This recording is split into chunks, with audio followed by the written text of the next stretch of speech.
journal.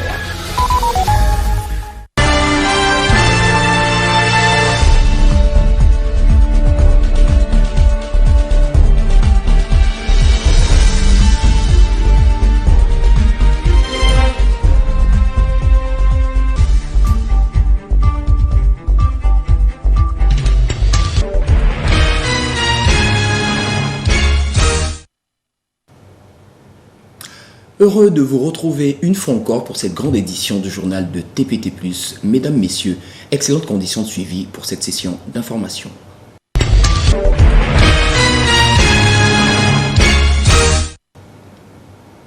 Ouvrant ce téléjournal avec cette information concernant une cargaison de bois d'une valeur estimée à 8 millions de francs CFA qui a été saisie dans la zone d'exploitation de la société Cotrans par la direction départementale de l'économie forestière avec l'appui de l'OU, une organisation affiliée à l'État. La cargaison frauduleuse a été présentée ce vendredi 5 novembre à la presse. C'est un reportage de Prince Charlie Chikaya et Eloge Onia.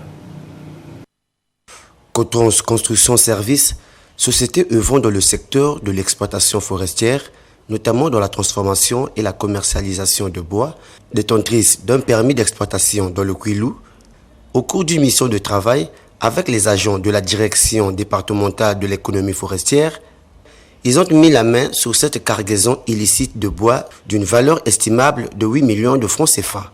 En effet, il y aurait des sociétés œuvrant aussi dans ce même secteur, mais qui exploiteraient frauduleusement le bois. D'où l'interception de ce camion qui, selon le chef de chantier Cotrans, appartiendrait à un certain Wali.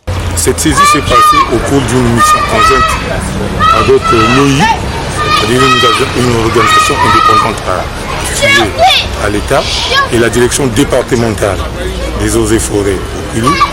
Et nous, les propriétaires du permis, donc moi, monsieur Massamba.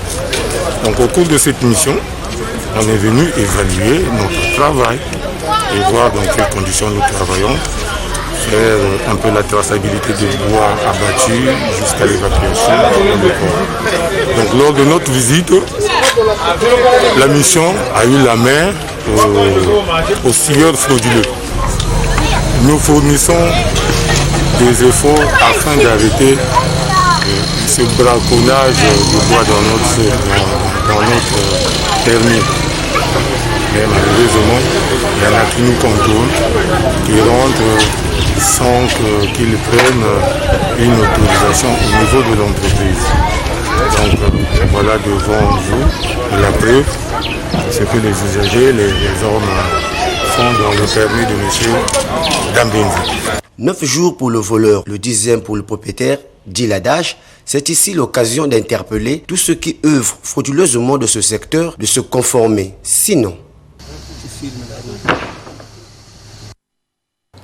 après donc cette cargaison de bois interceptée, parlons climat à présent. Il ressort de l'avis des experts, des écologistes et même des politiques que l'environnement est à ce jour davantage agressé. Une agression causée par les activités humaines de pollution. Ainsi, chaque nation du monde est appelée à une prise de conscience. Voilà, en clair, l'objet de cette énième COP qui se tient à Glasgow, en Écosse. Au Royaume-Uni, le Congo, enjeux environnementaux ou problématiques environnementales. C'est un reportage de Chiv Chivongo. le monde traverse une époque où les questions environnementales se posent avec beaucoup d'acuité. À cette ère de modernité et de grande vitesse, faite de pollution, de destruction, de déforestation, avec pour conséquence le réchauffement climatique, l'avancée des océans vers les côtes, les éboulements, des nouveaux types de microbes et virus, la sécheresse, la famine, sans perdre de vue la multiplication des conflits humains dus justement aux activités pollueuses de notre bel environnement. Les grandes nations, dites pays du G20, se rivalisent d'ardeur pour non pas conserver primordialement l'environnement, bien plutôt pour conserver leur positionnement de grandes nations, même au prix de la pollution de la biodiversité. L'on parle déjà de 80% de pollution à l'actif de ces pays. La preuve, c'est qu'à Glasgow, à la faveur de la COP26, la Chine et la Russie, deux grandes nations pollueuses, n'ont réellement pas pris part à cette grande messe inhérente à la protection de la planète. expression de leur volonté à poursuivre inéluctablement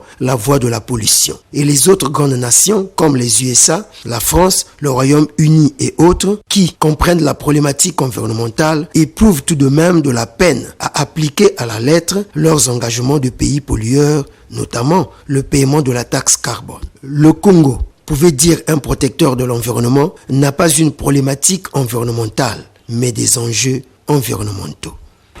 Or, voir les problèmes, nous n'avions pas de problème de l'environnement. Notre environnement est intact. Notre environnement est intact. Nous avions la plus belle forêt, ou la plus grande forêt. Nous avions les fleuves. Nous avions des rivières poissonneuses. Nous avions tout. Nous avions tout juste un discours du suivi. Qu'est-ce qu'on a dit là-bas? Le Congo aussi devrait faire ça. Qu'est-ce qu'on a dit là-bas? Donc pour moi, le défi environnemental n'existe pas. Il n'y a pas un défi quelconque. Personne ne peut défier l'environnement aujourd'hui. Personne ne me prouve, moi, que le Congo n'a pas une forêt. Étant donné que nous sommes les premiers, j'allais dire les premiers, dans ce continent à lancer la journée nationale de l'arbre. Le problème qui s'oppose, c'est que certaines choses, oui, nous avions le discours, mais nous n'avions pas nous n'avions pas l'aboutissement de notre discours. Nous n'avions pas l'aboutissement du discours. C'est-à-dire, lorsque le chef de l'État dit journée de l'arbre, nous avions planté combien d'arbres? Je vous répète, que l'arbre que nous avions planté en 2009, revenons là, 10 ans plus tard, on viendra le planter dans le même trou. Sinon, Pointe-Noire serait inondé d'arbres. Hein? On n'aurait pas une forêt dans ce pays, on n'aurait pas quelque part une forêt. Nous avions aujourd'hui l'hépatorium qu'on appelle communément beaucoup de noms, Yombi, ainsi de suite, qui dévaste nos forêts et a donné lieu à plusieurs espèces d'arbres en disparition pour être remplacés par l'hépatorium. Nous avions des arbres qui ont fait la fierté de ce pays, qui vont en disparition, parce que notre discours n'est pas suivi. On nous demande de protéger la mer. Les pêcheurs nous disent aujourd'hui, non, il y a pêche dynamique, il y a ceci, il y a cela. On condamne, on voit le chef condamné en veste, et non, il a fini de condamner. Le suivi du mot n'est pas, il n'y a pas de chute. Notre environnementaliste a poursuivi en se posant la question que voici. La question fondamentale, je continue à la poser. Quelle serait la place de l'Afrique si c'est l'Afrique qui a été le grand pollueur, étant dit que le pollueur devrait corriger la pollution. Ce n'est pas notre appel, c'est l'appel de l'Europe. Le pollueur devrait corriger la pollution. Mais nous sommes pollués. Nous ne sommes pas encore pollués. On a un pourcentage de 3%, je pense. Donc l'Afrique n'est pas un continent pollué. Pourquoi payer la pollution? Pourquoi l'Afrique peut endosser la pollution? Hier, nous avions dit que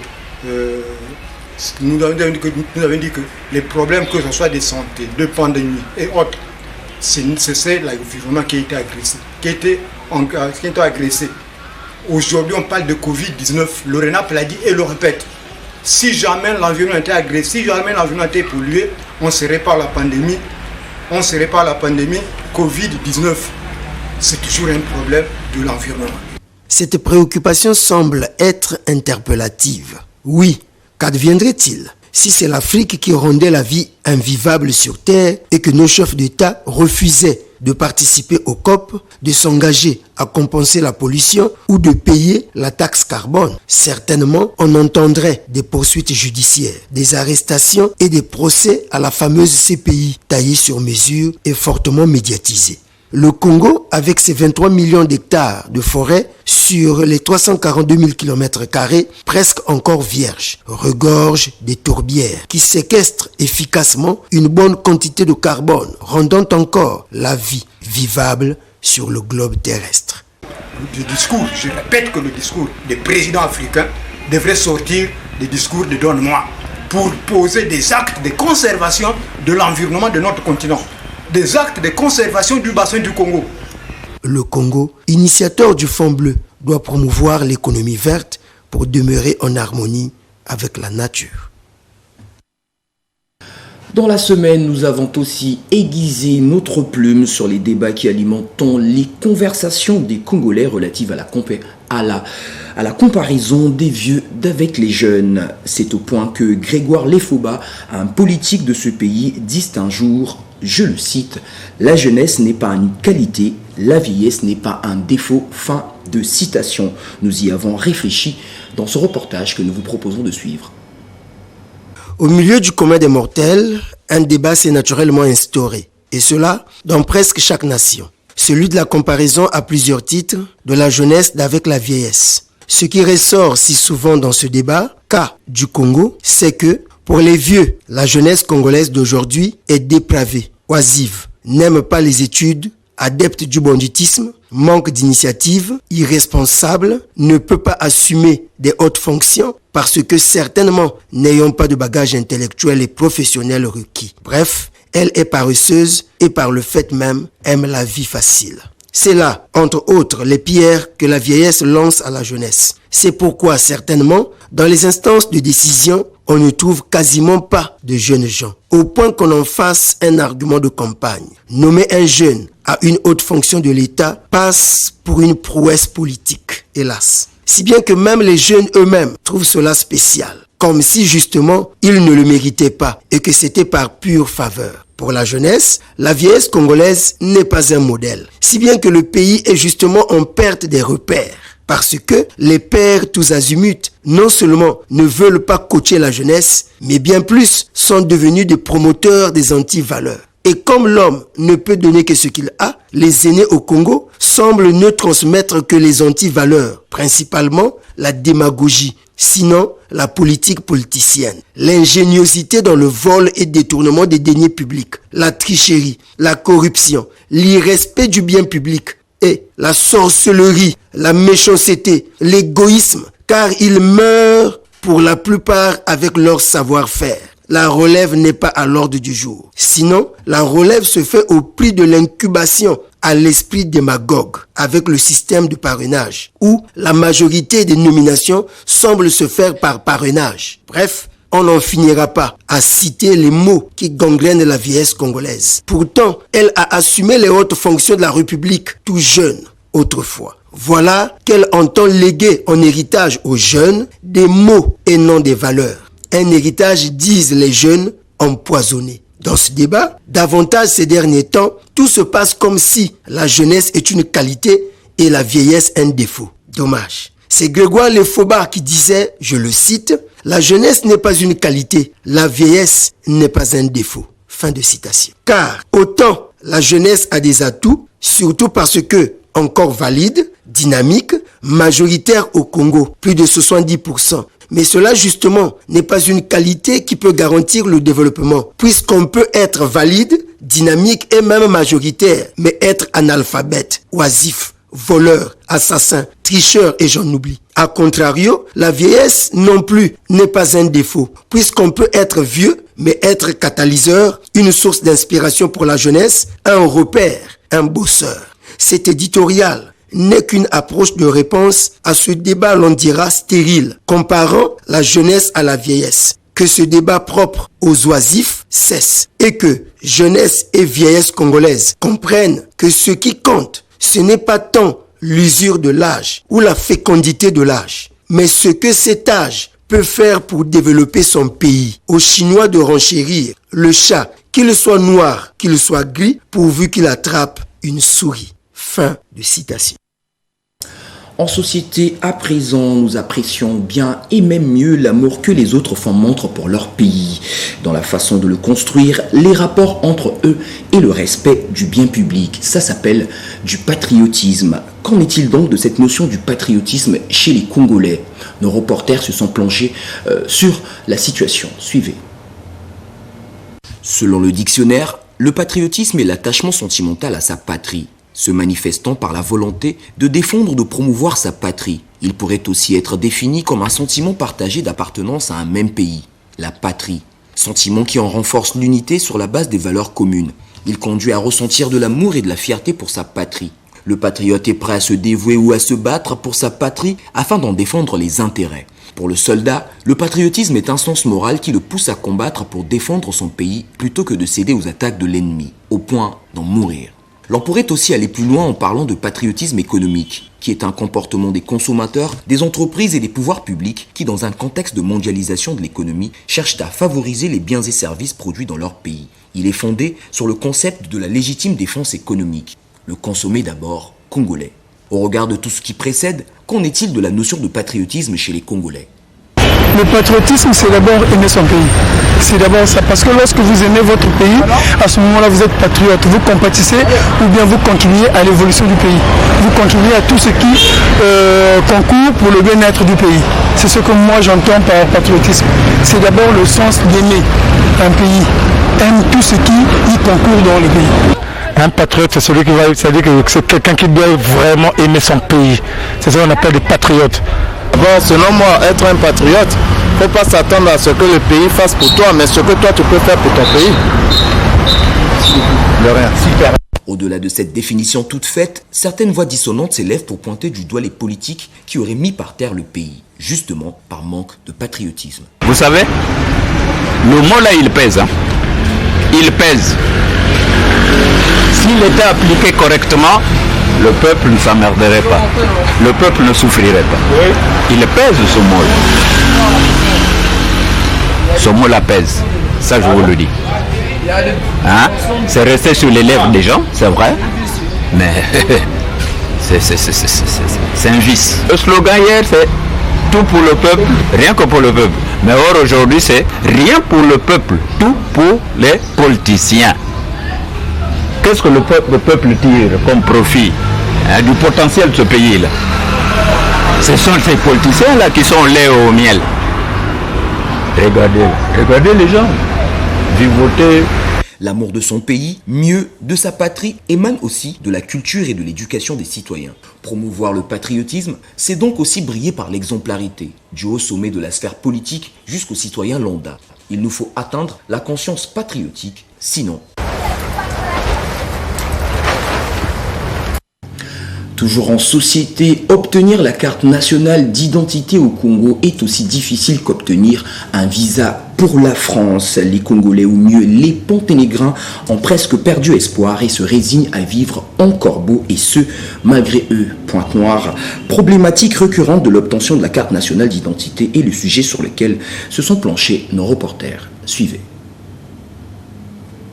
Nombreux sont ceux des Congolais qui ne sont pas détenteurs d'une carte nationale d'identité. Le commun des mortels congolais les appelle vulgairement des corbeaux. Cela n'est pas pour autant dû à un manque manifeste de volonté, ni de négligence, ou encore du fait de ne pas s'être fait identifier, mais plutôt à cause d'une série de difficultés inhérentes à son obtention.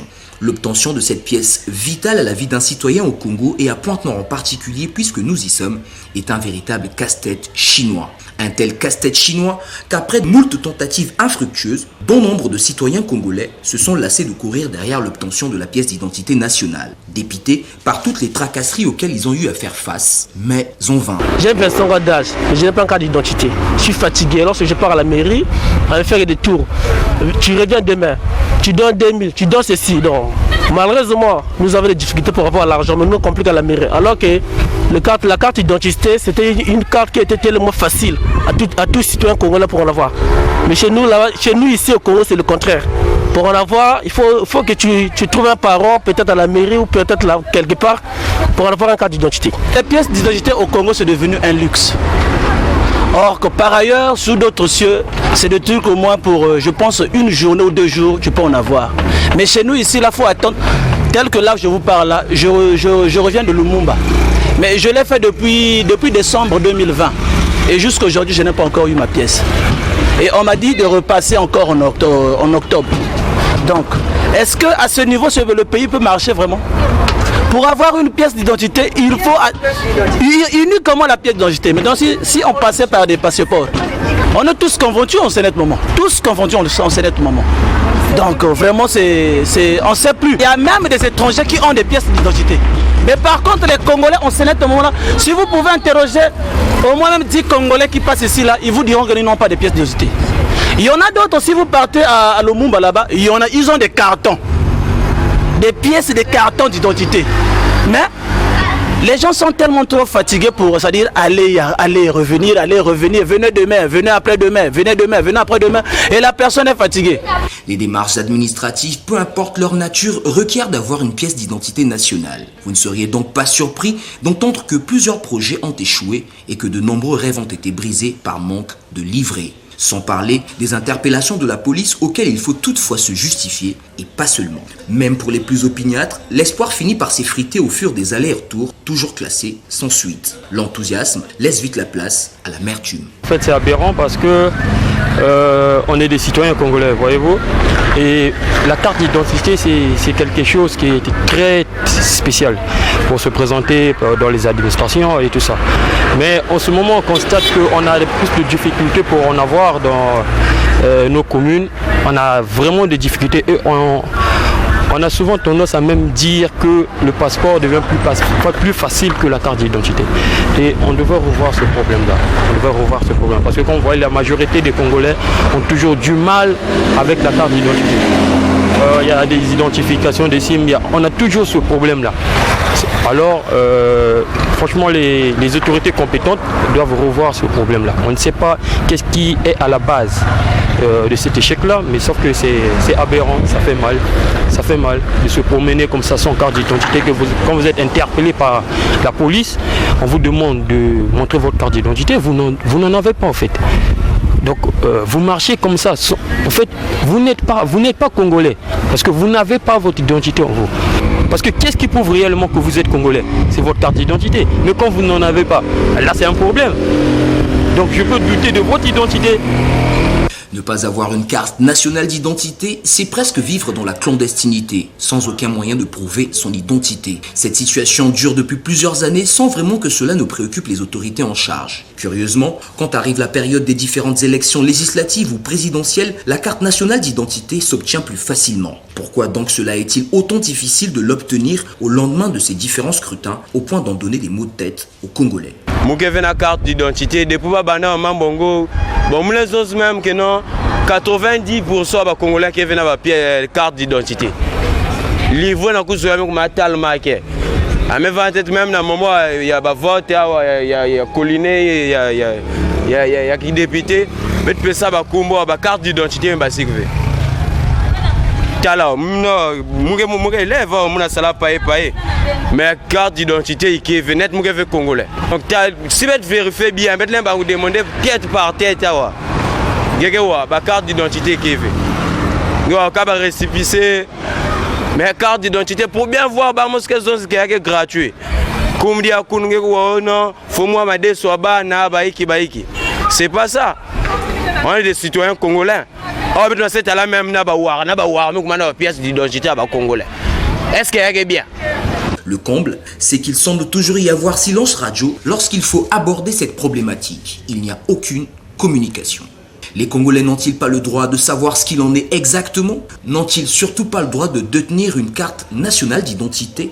Autant de questions qui mériteraient d'être mises sur la table.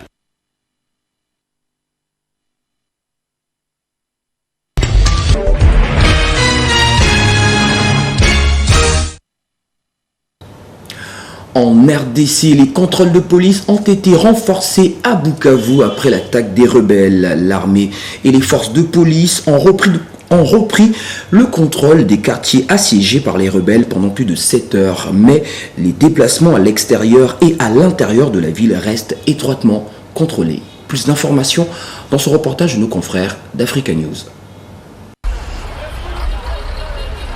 Les habitants de Bukavu en RDC sont encore sous le choc, quelques jours après l'attaque de groupes rebelles qui ont pris pour cible des commissariats de police. Plus d'une trentaine d'assaillants ont été arrêtés et 3 soldats des forces armées ont été tués. On dit qu'on a la situation est calme, mais nous avons peur parce qu'on ne sait pas combien ils sont entrés, on ne sait pas ils sont entrés par quelle porte. Et jusqu'aujourd'hui, on ne sait pas combien ont été capturés. Les gens qu'on nous a montrés hier au gouvernorat de province, ce sont des enfants de la rue. La sécurité de la ville n'est pas totalement assurée. Si la ville était sécurisée, ils n'allaient pas la contrôler de cette manière. Ils ont circulé dans toute la ville sans être inquiétés. On n'est pas en sécurité ici. Devant l'inquiétude des habitants, le gouverneur de la province du Sud Kivu rassure. Des patrouilles de militaires ont été renforcées sur les 3 principaux axes de la ville et l'armée procède à des contrôles de véhicules et d'identité aux entrées. Nous devons contrôler tout le monde qui entre et tout le monde qui sort parce que vous savez, nous avons été surpris hier par ces groupes armés Alors ils sont entrés dans la ville. Alors nous devons prendre toutes les dispositions nécessaires. Nous devons mettre toutes les batteries en marche pour que cela n'arrive plus.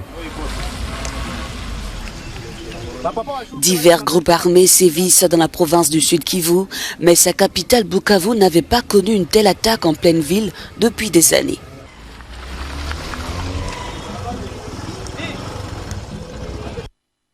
Réunis durant 3 jours à Lomé, la capitale du Togo, les experts régionaux se sont entretenus sur les questions de lutte contre l'apatride au sein de la CEDEAO. Ils prévoient dans ce sens la mise sur pied d'une pièce d'identité commune d'ici 2024 pour tous les citoyens de la communauté internationale, la communauté économique des États d'Afrique de l'Ouest, la CEDEAO. Africa 24 pour ce reportage.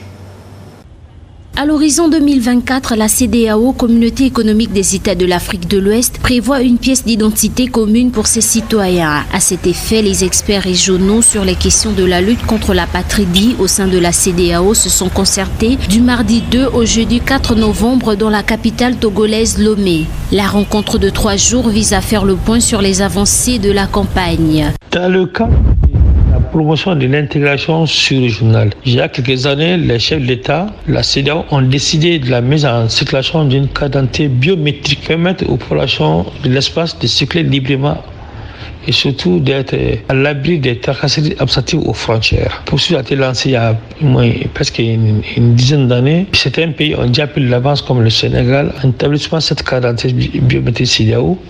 D'autres sont à la traîne. Et le Mali a lancé le processus il y a 2 ou 3 ans. Malheureusement, pour les problèmes dans l'introduction du marché, le processus a été freiné ou même arrêté. Selon le comité réuni, cette campagne va commencer par une procédure d'identification des cas d'apatridie, ce qui va permettre aux États de quantifier le nombre d'apatridis sur leur sol et d'examiner la meilleure approche pour l'éradication du phénomène. C'est une très bonne chose, ça peut permettre quand même aux populations qui circulent à l'intérieur de l'espace de quoi moins tracasseries policières et d'être moins embêtés quand ils veulent se déplacer. Et ça va aussi remplacer la question de visa et de question de passeport entre ces pays-là. Je pense que notre espace est l'espace le plus avancé en termes d'intégration sur-régionale. D'ailleurs, nous sommes cités un exemple par rapport aux autres organisations sur-régionales africaines. Mais le processus quand même est enclenché. Il y a quelques difficultés en termes d'attribution du marché. Sinon, apparemment, les États et les populations adhèrent à cette garantie de CEDEAO qui va permettre au moins une situation plus fluide des populations à l'intérieur de l'espace. Les experts envisagent notamment un projet de loi modèle régional pour institutionnaliser et légiférer en faveur de la naturalisation des apatrides. Pour rappel, l'apatridie est le statut d'un individu dépourvu de nationalité ou n'étant reconnu par aucun État comme son ressortissant. C'était le 4 novembre 2020, la guerre commençait en Éthiopie. 1 an après, les rebelles du Tigré menacent de marcher sur Addis Abeba après s'être emparés ces derniers jours de plusieurs villes stratégiques. Le gouvernement éthiopien a affirmé hier jeudi 4 novembre 2021 qu'il ne reculera pas dans cette guerre qu'il qualifie d'existentielle. C'est cette fois-ci un reportage de TV5 Monde. Ce sont des images envoyées par une télévision contrôlée par le Front de libération du peuple du Tigré. Elles montrent l'arrivée des troupes rebelles, en ordre, à pied ou véhiculées, dans les 2 villes de Dessié et Kombolcha. Sur la route, des traces de combat, plutôt violents, à en juger l'état de ces chars. Les rebelles, plusieurs centaines sur ces images, descendent le pays, vers Addis Abeba. Les 2 prises du jour et celle annoncée de la ville plus au sud de Kémis les rapprochent de la capitale à peine plus de 300 km. Addis Abeba est entré dans un état d'urgence de 6 mois. Les autorités ce mercredi commémoraient pourtant les débuts de l'offensive sur le Tigré. La mère exhortait ses concitoyens à surveiller tout autour d'eux.